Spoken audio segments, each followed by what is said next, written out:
She told her sister not to open the pantry. That's what finally broke me. Not the messages I later found, not the way she started hiding her wedding ring in her gym bag, not even the smell of someone else's cologne on our pillowcase.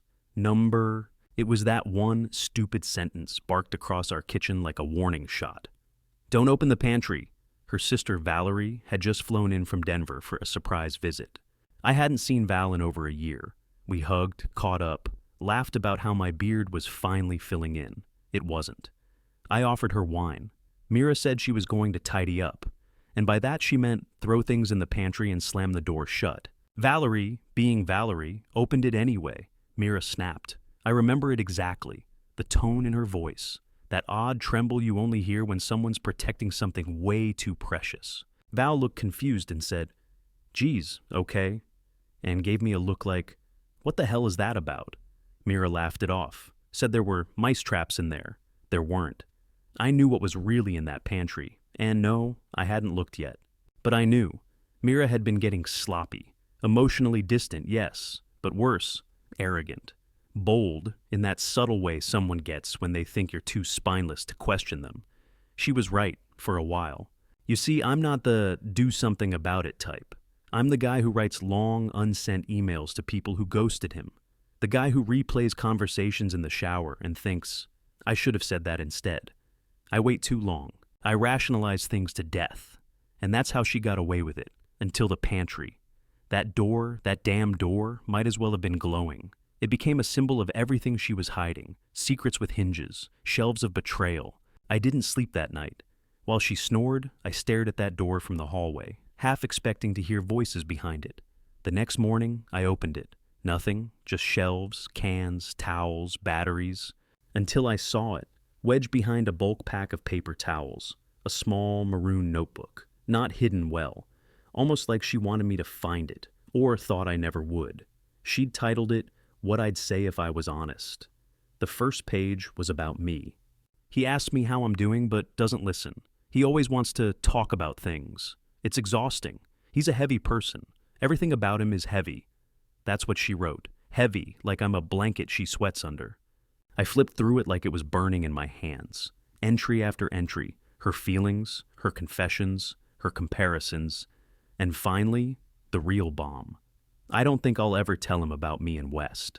I think if I do, he'll finally break. And I'm not ready to clean up that mess. West, that's not a name, that's a direction, and suddenly my entire life was spinning in the opposite one. And the part that truly stung, she was right. I did break, but what she didn't know, what none of them knew, is what I planned after that. Because the next dinner party, the one she begged me to cancel, I didn't. I invited everyone, and I made sure he was there too. You want to know what happened next? The moment he walked through my front door, I knew exactly who he was. Wes didn't look like a villain. He looked average. Button-down shirt, good haircut, expensive shoes he probably kept too clean. He smiled at me like we'd met before, and maybe we had briefly at Mira's office party last winter. I didn't remember his name then. I do now. Mira's eyes darted to me when she saw him, just for a split second. Barely noticeable, but enough. I could see it in the microsecond of her blink. Panic. She hadn't expected me to invite him. She hadn't expected him to say yes. And she definitely didn't expect me to pretend like nothing was wrong. West, right? I said, shaking his hand. Glad you could make it. He looked caught off guard. Yeah, thanks for having me. Mira was frozen. She gripped the wine bottle like it was a weapon she was considering using. Valerie, still in town, noticed immediately. She watched Mira like a hawk from across the room. Her eyes said, something's off, but she stayed quiet. Dinner was surreal. I made pot roast, the only dish I do well. I asked West how work was going. He kept his answers short. Mira barely spoke. Her laugh was 3 decibels too high every time someone made a joke. And me? I was calm. Too calm. The kind of calm that makes people nervous, because it feels rehearsed. I had decided, earlier that day, to give her one last chance. One. I left the maroon notebook on her nightstand. I knew she'd see it. I even placed a post-it note on the front that said, "Please read before dinner." She did, but she said nothing. Not a word, not a tear, not even a lie. And so, there we were. A man eating next to the guy sleeping with his wife. A wife smiling like nothing in the world was wrong, and me pouring everyone wine like I wasn't dying inside. Halfway through the meal, I turned to West and said, "So, how long have you two been seeing each other?" Mira dropped her fork. West blinked like he misheard me. "I'm sorry, what?" I repeated calmly, "How long have you and my wife been sleeping together?" Silence. You know that kind of silence that presses against your eardrums? The kind that hums? That's what filled the room. Valerie gasped. Mira went pale. West didn't answer. He looked at her instead, and in that moment, that tiny hesitation, I had all the confirmation I needed. His eyes betrayed everything. He wanted her to say something, to defend him, to explain it away. She didn't. She turned to me and said the most unbelievable thing I've ever heard from her lips. "Can we talk about this later?" Later, like I just asked her to pick up milk. I laughed, a real, broken, too loud laugh. "You want to schedule your betrayal for a better time?" Wes stood up. "I should go." I didn't stop him, didn't punch him, didn't even look at him. He left without saying goodbye. Mira stared at me for a long time, like she didn't recognize me. Maybe she didn't. I wasn't the man she married anymore. That man would have shut down, apologized, blamed himself. But not this time. "I read your notebook," I said. "Every word. And I still cooked you dinner." She didn't cry. She just said, "I didn't know how to stop." I stood, cleared the plates, and said, "Then don't worry. I'll do it for you." I didn't throw her out that night. Not yet. Because I still had one thing left to say. Something I'd been holding back for years. After Wes left and Mira retreated to the guest bedroom, like some scolded child hiding from consequences, I stood in our kitchen rinsing plates that no one finished.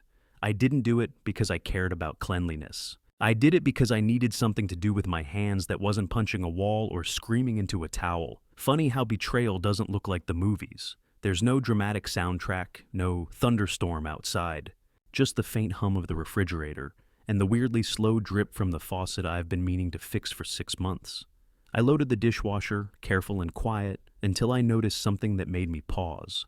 In the silverware rack, buried under knives and spoons, was a lipstick-stained coffee mug. It wasn't Mira's shade, too bright, too teenage.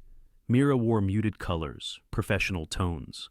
This mug had pink smears on both sides, like someone had nervously turned it in their hands over and over again. I picked it up. It smelled like peppermint and something floral, perfume, faint but wrong.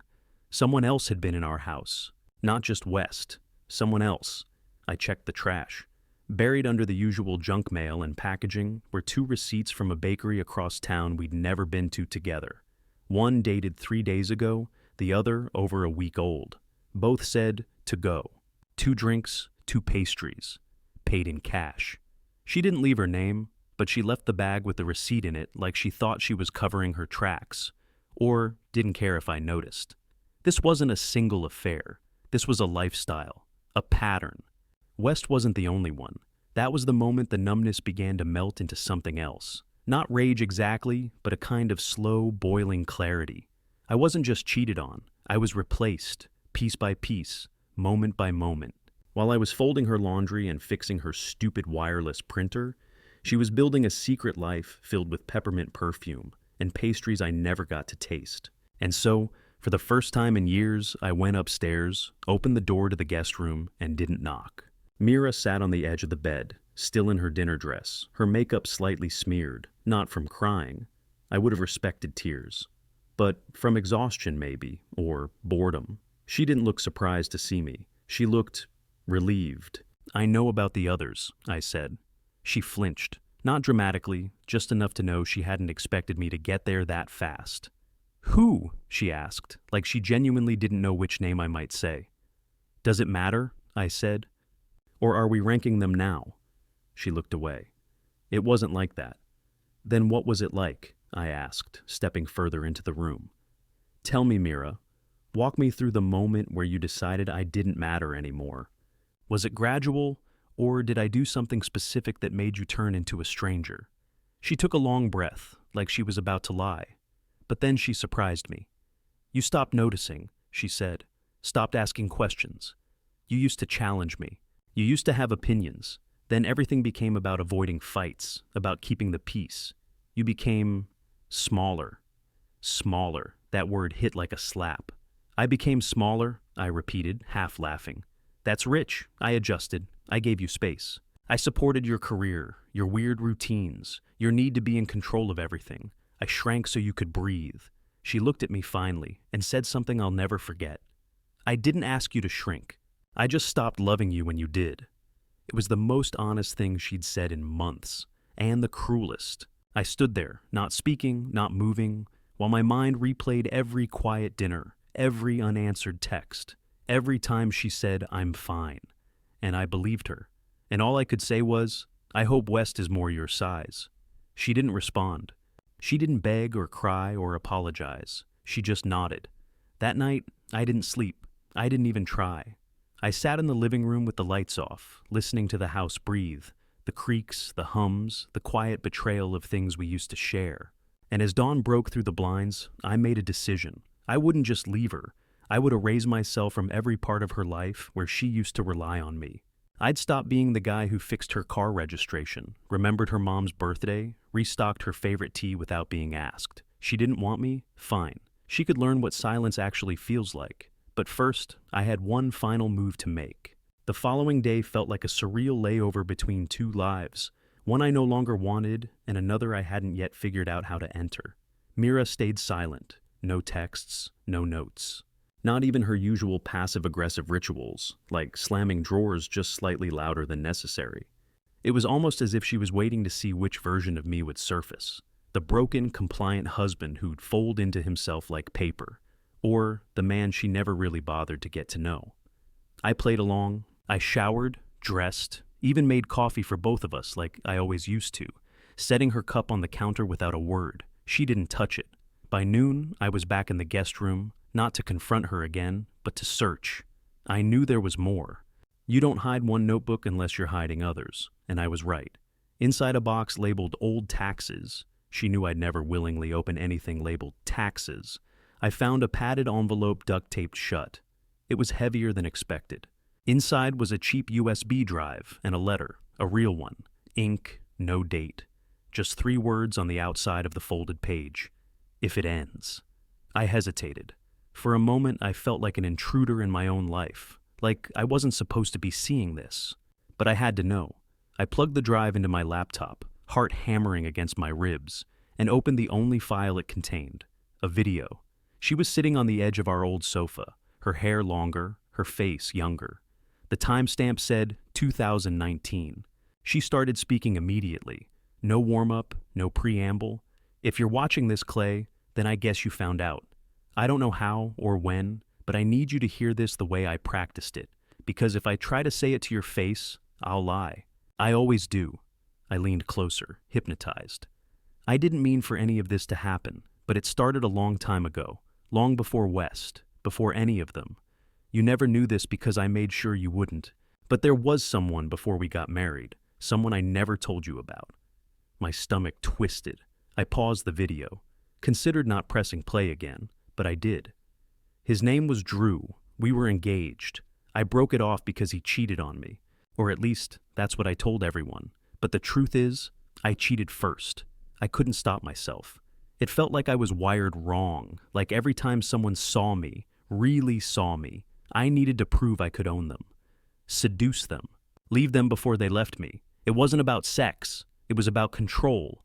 And then I met you, and you were so safe. That word again. Safe. Like a cage made of cushions.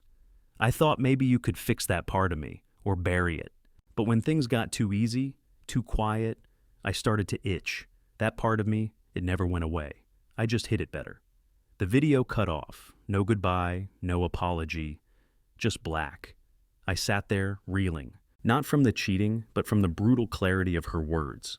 She didn't cheat because I failed her. She cheated because it made her feel powerful. And I had made her feel boring. Suddenly, all those moments I thought were kindness.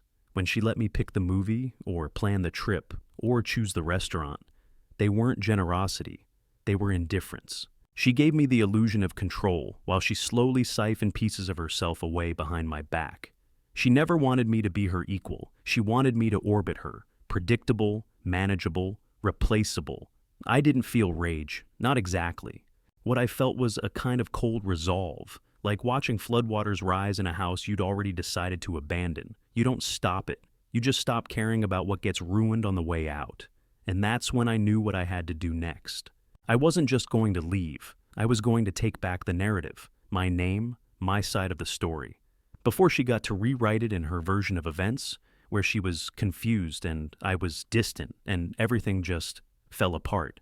Number. I was going to flip the script while she was still holding the pen, but I needed help, and there was only one person I trusted enough to tell the truth to, someone who hated Mira before it was cool. His name is Felix. He's my brother, technically, half-brother to be precise, but that never mattered.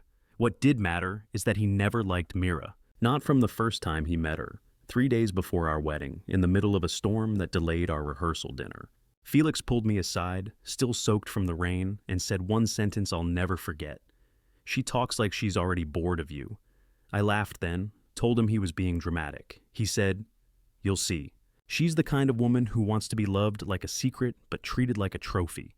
I didn't speak to him for weeks after that. But now, 5 years and 100 lies later, I drove to his apartment and rang the buzzer like my life depended on it. Felix opened the door wearing a paint-stained hoodie and holding a can of Red Bull like nothing had changed since college. He looked at me for 3 seconds, just long enough to scan my face, notice the exhaustion behind my eyes, and stepped aside without a word. We didn't sit. We didn't do small talk. I said, "She cheated."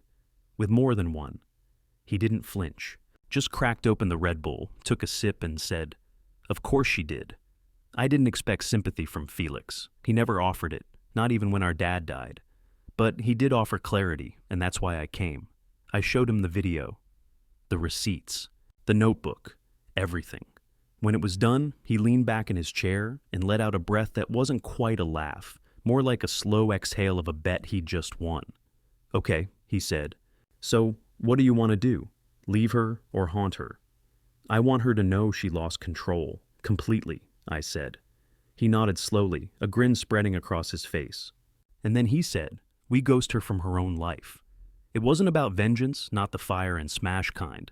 It was quieter than that, deeper, a psychological rewiring. If Mira thrived on control, on being the orchestrator of everything in her orbit, then we would cut the strings without her even seeing the scissors. Here was the plan.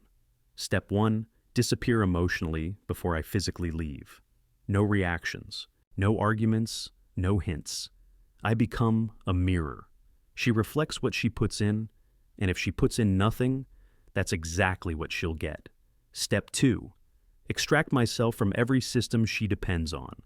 I handled the bills, the rent, the Netflix password, her dentist appointment reminders. I even tracked her car maintenance schedule because she always forgot. Over the course of 3 days, I changed every login, transferred all shared accounts into her name, and set every due date to email her directly. I even scheduled an auto-reply from my email that said, "Clay no longer uses this account." Step 3, the timing. We picked Friday night. She had a standing wine night with her coworkers. I'd be gone before the first cork popped. But the part Felix insisted on, the part I wasn't sure about, was the letter. Not a note, not a Dear John cliché, but a full manifesto. He said, "She wrote a notebook. So you write a rebuttal, leave it on her pillow like a tombstone." I stayed up until 3 a.m. writing it, not because I had to think hard, but because the words wouldn't stop coming. Every sentence was a truth I hadn't said in years. Every paragraph was a weight off my chest. It wasn't cruel, it was honest, painfully so.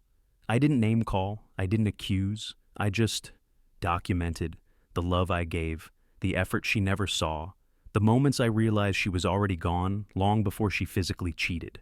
I ended it with one line, "I hope he makes you feel small enough to miss me." That Friday, I packed only what I truly needed, not out of spite, but because I wanted to know what it felt like to carry only myself. By 6:40 p.m., the house was spotless. Every trace of me was gone. The pillows fluffed, the bed made. My letter folded neatly in the middle of the mattress like a farewell card to a life I was no longer financing emotionally. At 6:47 p.m., I shut the front door behind me. At 6:48 p.m., I blocked her number. At 6:49 p.m., I turned my phone off and took the longest walk I've ever taken with no destination. But life has a funny way of throwing you one last punch after you think the fight's over. Because at 10:22 p.m., Felix texted me from an unknown number. All it said was, "Brother." She showed up at my place, crying, screaming, says she knows something worse is coming. What did you not tell me? I stared at the screen, frozen, because there was one thing I hadn't told Felix, and Mira wasn't supposed to know I knew, but somehow she did. It was never supposed to matter. That's what I kept telling myself as I walked through the park that night after Felix's message, Mira's name glowing on my screen like a curse. I hadn't even planned to look at my phone again, not for days. But that text stopped my breath. She showed up at my place, crying, screaming, says she knows something worse is coming. That line sat in my chest like a weight, because I knew exactly what she meant. There was one secret, one thing even Felix didn't know. Not because I didn't trust him, but because it was different.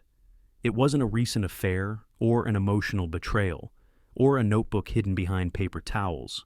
It was older, something Mira thought she'd buried under years of therapy, new routines, and digital clutter. But I found it, and it started with a girl named Leona who lived in apartment 112B in Mira's old building. I found the name by accident while backing up one of our old shared drives to close it down. I wasn't even looking for anything. I just wanted to be done. But in a folder called Mira Taxes 2017, buried beneath PDFs and W-2s, was a scan of a handwritten letter. Barely legible, a shaky pen, clearly not Mira's handwriting. It began with, "I'm sorry, I didn't know what else to do." At first I thought it was junk, maybe a school project she helped with. Then I saw the signature, Leona J. I didn't recognize it, not until I searched her email archives and found a thread from 5 years ago, with the subject line, "Please don't tell anyone what you saw." Sent from a burner email address. One reply, no context. The thread was empty except for one attachment, a short audio file. 15 seconds. It was 2 voices. Female. One was Mira. Calm, cold, cutting. The other was sobbing, trying to speak, failing. Then Mira said, almost whispering, "If you tell anyone, I swear to God, I'll ruin you." I know people, you don't. Then the file cut out. I didn't sleep that night. I didn't even move. I sat on my kitchen floor, headphones in, listening to that recording on a loop like it would eventually make sense, like it would morph into something less horrifying the 10th time around. The next day I searched public court records, obituaries, tenant registries, social media. It took 2 hours to find her. Leona Jameson, 22 years old, moved into 112B in early 2017. Hospitalized twice for what the reports called non-specific trauma, disappeared from public records the following year, no death certificate, no digital footprint after 2019, vanished. But the story Mira told me back then, she said her neighbor had issues, accused people of things that never happened, and eventually left the building in the middle of the night. Mira said she helped her pack, said she felt sorry for her. I had believed her. But now I had the letter, the audio, the date stamps, and I couldn't stop thinking about the version of Mira who made a girl cry like that, then threatened her with ruin. What was she protecting? Felix didn't know the full story, not yet. So when he texted me saying she was crying, panicked, terrified of what's coming, I knew she wasn't scared of losing me. She wasn't mourning the end of our marriage. She was afraid the past, her past, had woken up. That's what made this different. This wasn't about betrayal anymore. It was about fear, Heron and now mine. Because if Mira had buried one girl, metaphorically or otherwise, what else had she silenced? The night she showed up at Felix's, I didn't go there. I waited. I wanted her to sit in that fear a little longer, to sweat through it, to feel what it was like to wonder when the knife would drop. But something unexpected happened. At 2:17 a.m., my email pinged with a message from an address I didn't recognize. Subject line, "You were right to leave her. No body, just a link." It led to a cloud folder. And what was inside? It wasn't from Leona. It was from someone else. Someone Mira had never told me about. When I clicked that link, I expected pain. I expected more receipts, more proof, maybe some half-cooked attempt at blackmail or anonymous justification. What I didn't expect was a video. Several, actually. All with no titles, just timestamps. Most from 2 to 3 years ago. One from last month. They were phone recordings, handheld, shaky. Someone was recording from behind partially open doors, around corners, sometimes from a parked car aimed at my house. A few were angled down hallways I recognized as Mira's old apartment building, and she was in every single one. No voiceovers. No explanations, just her.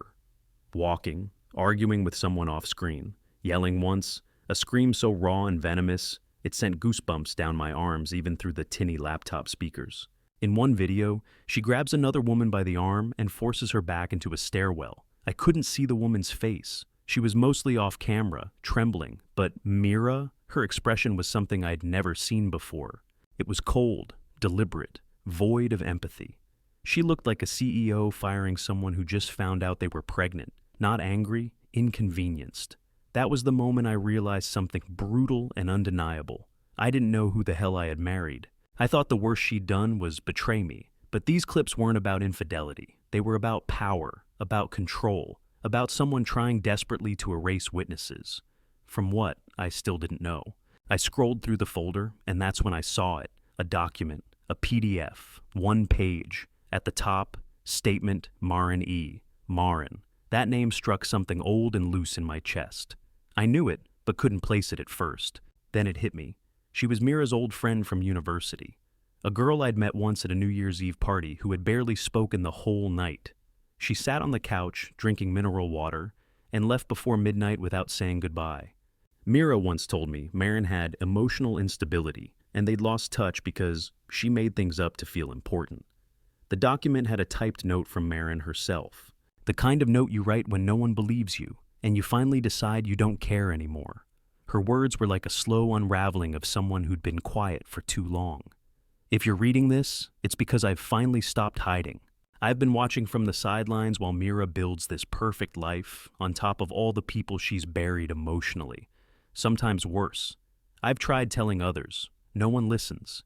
They think she's charming, magnetic. All she has to do is cry, and everyone forgets what she did. But I kept receipts. I kept copies. I kept everything. And if you're the husband, Clay, right? Then you should know. She didn't just betray you. She chose you because you're safe, because you're predictable, because you'd never look too closely. But you did, and I'm sorry it took this long. Attached were more files, screenshots of old Facebook messages. Mira coaching someone, not Maren, through a fake harassment accusation against a coworker who'd threatened to report Mira for forging marketing numbers. There were calendar invites where Mira booked appointments under fake client names. And then, the most recent file, a blurry security cam still from a gas station, time-stamped 4:23 a.m. 2 weeks ago. Mira, alone, crying, talking to someone off camera who didn't appear in the frame. And across the image, in red text, Maren had written, "She's scared now. Good, so are we." I closed the folder. My fingers shook. My jaw hurt from clenching. I didn't know whether to scream, throw up, or run. This wasn't a marriage. This had been a story she wrote and cast me in without telling me the genre. I thought I was in a drama. Turns out it was a psychological thriller, and I was the last person to read the script. That's when I got the second email. Different address. Same structure. No subject. 1 line of text. "You're not safe until she knows you're not playing anymore." My blood turned to ice. I didn't know who had sent it. Maybe it was Maren. Maybe it was Leona. Maybe someone else entirely. Another ghost from Mira's life. But whoever it was, they were right. Mira wasn't done, and I'd made a mistake. I hadn't told her I knew about Maren, or Leona, or the videos, or the coaching. I thought that staying silent was strength, that letting her spiral was enough. But now I realized silence wasn't safety. Silence to her was permission.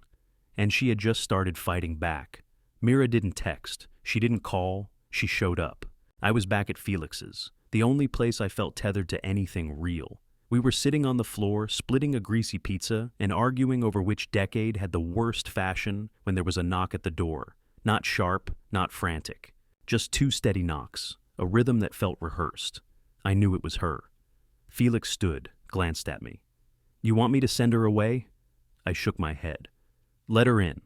When she walked in, she looked like a stranger wearing Mira's face. Not disheveled, no mascara tears or melodramatic shaking, just still, quiet, and carrying a manila envelope like it might detonate if dropped. She didn't speak, just handed me the envelope and stepped back. Inside were documents, divorce papers, signed, uncontested. Attached was a check for $14,000, her half of the remaining rent, plus utilities, plus, according to the note in her handwriting, everything I thought you'd ask for so you don't have to. I stared at the check, then at her. Why? I asked. Not angry, just confused. Why now? She sat on the armrest of the couch like she was afraid to commit to the room. Her hands stayed folded in her lap. I got the message, she said quietly. I don't know who sent the files. Probably Marin. I don't blame her. I blamed her for years to keep from facing the truth. But once I saw how many people were involved, Leona and whoever else, I knew it wasn't about any one person hating me. It was about the wake I left behind. She paused. And when I realized I'd officially become afraid of my husband, I knew it was over. There was no venom in her words, no heat, just resignation. And strangely, relief. I never wanted it to end like this, she added. But I also never deserved you. I just convinced myself I did. For the first time in months, I believed her. I didn't respond with some scathing monologue. No vengeance, no last laugh. I just stood there, holding the envelope, realizing that this quiet ending was the best I could have asked for.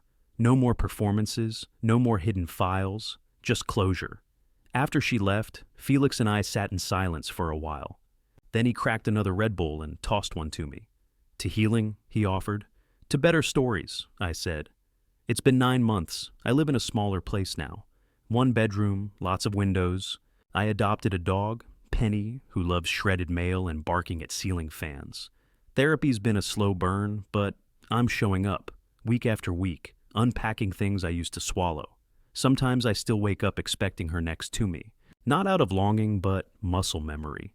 And sometimes I remember something good, a vacation, a joke, a lazy Sunday, and I let myself smile without guilt. Because healing isn't about pretending it was all bad. It's about realizing that you weren't. I don't hate Mira. I probably never will. But I no longer carry her damage like it's mine to fix. And that, more than anything, feels like winning. Thank you for staying through this story. If it hit home, if you saw pieces of yourself in it, know this. Walking away isn't weakness, it's wisdom. And no matter how messy the middle is, you're allowed a peaceful ending. You just have to write it yourself.